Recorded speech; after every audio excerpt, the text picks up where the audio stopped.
Zat adalah esa, berdiri sendiri.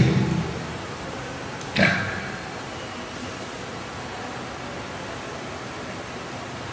kemudian sesudah mereka beriman,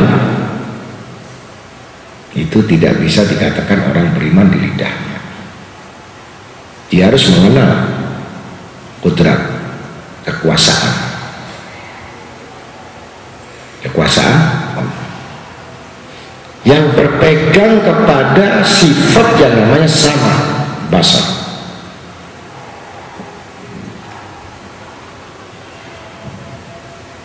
Yang mana sama, Allah Maha mendengar, basar melihat. Orang yang beriman, dia menjaga hatinya, menjaga pikiran apa yang terlintas, sekecil apapun, karena Allah mendengar. Kalau apapun yang dia tidak merasakan bahwa Allah itu mendengar, kita mau sembunyi di mana? Kalau ia basar atau basir, sifat dan nama, pekerjaannya, perbuatannya. Jadi pekerjaan Allah mendengar, melihat. Secara dohir, perbuatan yang jelas, baik atau buruk. Perbuatan batin, apa yang dipikirkan, yang terlintas, apa yang di dalam hati.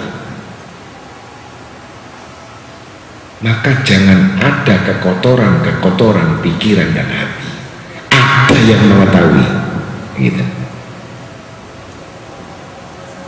Kekafiran seseorang, kalau kafir jali artinya nyata dan jelas, dia meninggalkan sholat, dia meninggalkan puasa, meninggalkan syahadat, itu jelas. Kafir khofi, kafir yang disebut kafir khofi, yang tersembunyi, itu pikiran dan hati. Ibadah selain Allah dan Rasulnya, ketaatan selain Allah dan Rasulnya, ini sudah kafir khofi kalau dipandang dengan ilmu tauhid. Kalau dipandang dengan ilmu syariat secara zahir, dia tidak kafir, karena kelihatannya salat, kelihatannya berpuasa, kelihatannya haji, kelihatannya berzakat, kelihatannya membaca syahadat, menunaikan rukun Islam, rukun. Setelah ditingkatkan masuk dalam rukun iman, 6 perkara. Ternyata ikrar sumpah dalam syahadatnya dia dusta, pengakuan yang dusta. Ini yang pertama. Yang kedua, dia percaya kepada kitabullah Al-Quran tapi sama sekali tidak mengerti. Ini dusta. Dipandang segi iman.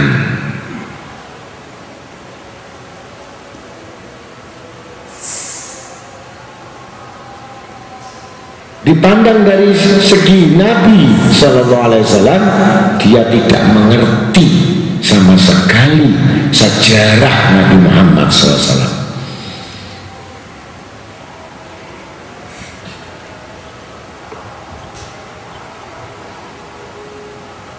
Dia percaya dengan malaikat tetapi tidak takut sama sekali dengan malaikat sebagai pencatat.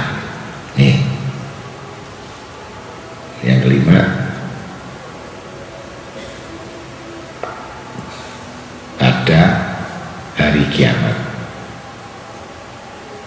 Informasi katanya kapan kiamat, masih lama. hari perhitungan, hari hisab sama sekali tidak dimiliki. Bagaimana menghitung amalnya? Mau sama sekali nggak belajar. Yang dia tahu kalau utang rumah sekian dia tahu, kalau utang sepeda motor dan mobil dia tahu, tapi utang dosa karena tidak pernah diteliti ya lupa yang namanya dosa. Orang yang ingat dosa itu kan karena dia menghitung. Tapi orang yang tidak pernah menghitung dosa kira-kira bisa tahu nggak dosanya sebesar apa? Ada nggak tiap hari kita ini berpikir menghitung dosa, menghitung amal dan menghitung dosa?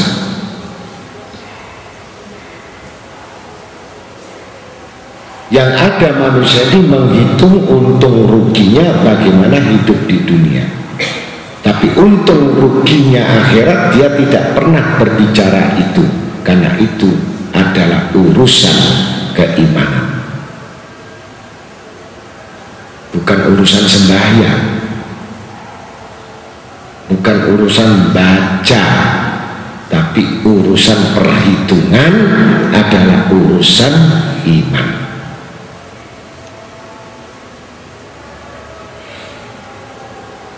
Dan orang-orang yang ingkar kepada Tuhan akan mengetahui untuk siapa tempat kesudahannya. Di sini ada orang ibadah,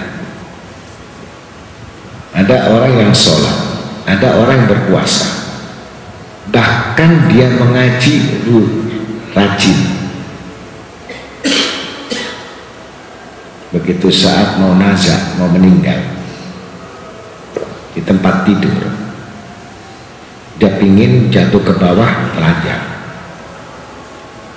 panas. Kita bertanya, ibu-ibu,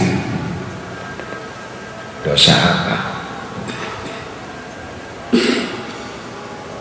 Sholat gak ditinggal, ngaji gak ditinggal, zikir gak ditinggal, baca Quran tidak ditinggal, puasa gak ditinggal, tapi saat mati panjang, ngosek, dan tidak punya malu. Dikasih lagi pakaian penutup, panas keluar dari semua auratnya. Ternyata kekafirannya itu adalah hati dan pikirannya.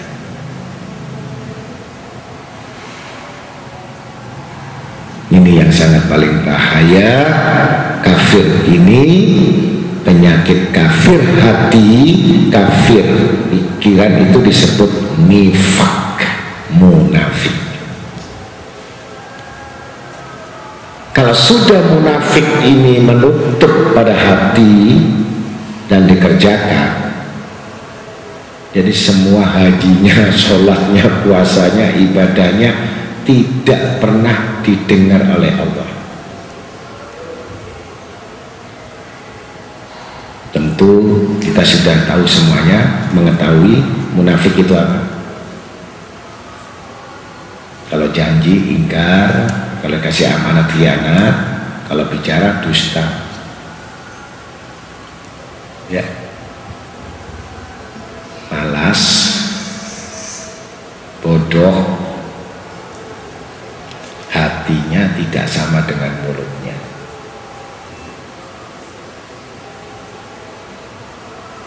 Ini yang disebut golongan munafik.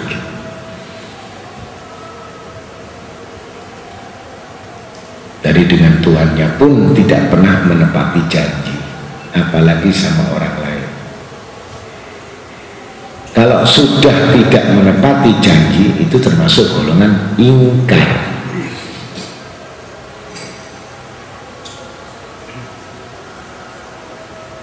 Dan orang yang ingkar kepada Tuhan akan mengetahui. Jadi ada dua kan, yang satu kafir jali, yang satu kafir ingkar. Yang ingkar bukan tubuhnya lagi, hatinya sama akalnya. Ini ingkar. Bisa atau tidak kalau kita sholat sembahyang itu untuk Allah apa untuk hajat? Bisa untuk lainnya? Bisa atau tidak? Ini hatinya ingkar. Sholat selain Allah ini termasuk sholat ingkar. Bisa atau tidak kita sholat karena kita ingin jabatan naik? Bisa atau tidak? Bisa. Ini sholat ingkar. Kalau tidak ada sebab itu nggak mau sholat. Tapi tidak ada yang sholat ini dia sholat karena dosa, nggak pernah tahu saya. Ini hati-hati. Jadi ilmu tauhid mengatakan kenapa seseorang manusia itu kok berani menyembunyikan sesuatu padahal Allah tahu segala sesuatu. Disembunyikan walaupun di hati, walaupun di akal dan di pikiran, diketahui dengan terang dan jelas. Berarti belum orang beriman. Karena orang yang beriman ini pasti takut kepada Allah. Apa yang disembunyikan, apa yang dipikirkan, apa yang diperbuat, itu orang beriman. Tapi orang yang munafik, dia tidak akan pernah takut apa yang disembunyikan, apa yang diperbuat, apa yang terjadi, kekotoran-kekotoran hatinya dibiarkan saja. Itu orang munafik. Dan tidak menyadari dan tidak mau merubahnya. Nih. Itu kesudahannya adalah dikekalkan. Sesungguhnya orang munafik itu kami kekalkan di neraka jahanam.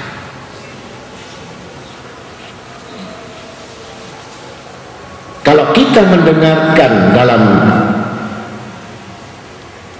ayat Allah Ta'ala orang-orang yang ingkar, jadi orang yang ingkar ini bukan tubuhnya, bukan badannya, ya, bukan jasadnya, tapi sifat. Mata melihat seakan-akan dia pandangannya baik, tapi ada mata yang khianat. Itu diketahui Allah atau tidak? Loh, kok berani dia punya mata khianat?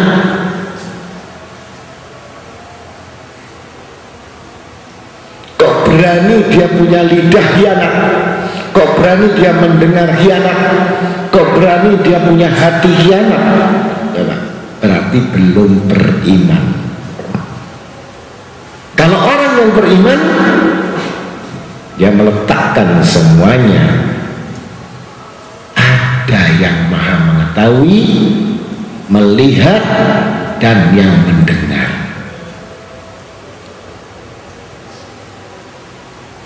Dalam sentuhan hati yang paling lembut didengar sama Allah. Sampai detak jantung kita ini didengar sama Allah. Ini orang beriman. Kalau orang munafik tidak mendengar itu. Selesai sudah. Memang tidak kesamber, tidak sampai kepada hatinya, ya. Ini yang dikhawatirkan Nabi kita Muhammad SAW, yang tidak mengetahui Al-Quran, dan sungguh orang sebelum mereka itu sudah kafir, dan mereka banyak mengerjakan tipu daya. Apa artinya tipu daya? Kalau orang yang beriman, tipu daya munafik beda. Berhias amalnya untuk akhirat, tapi Tuhannya adalah dunia. Gitu. Hati-hati. Jadi kita berhias mengamalkan seakan-akan ilmu akhirat, tetapi sebenarnya menginginkan dunia dan harta, ini munafik. Ini dapat laknat Allah.